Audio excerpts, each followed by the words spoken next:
Hare Krishna. So today we will share one more incident from the life of Srila Prabhupada. After preaching 4 years in the Western countries, in America, London, and Canada, Srila Prabhupada decided uh, to take his 50 disciples and take them all over the world for Harinam Sankirtan and Pandal program, especially for India. So he selected his uh, some of the disciples, 30-40 disciples, and he visited India in 1970 and 71, then 72 also he visited.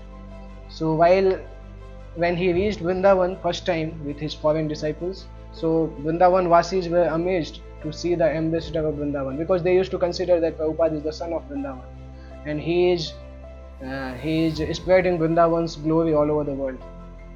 And that time, 50-60 years back, very rarely the foreigners used to go to Vrindavan. So this time the whole bus came filled with American and European Vaishnavas.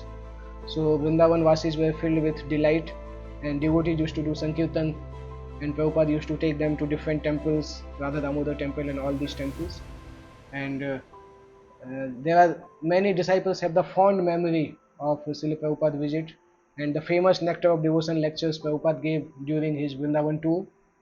And he was teaching to his disciple. Whole month he gave the lecture on Nectar of Devotion in Radha Damodar temple, just in front of Rupa Goswami Samadhi.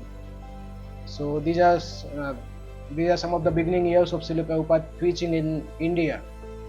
Prabhupada started preaching in India. Before going to America, he was preaching in India, but once he went and started ISKCON, then he brought his disciples, and then it was a bang kind of in India. Indians were very much attracted because Americans have accepted Krishna consciousness.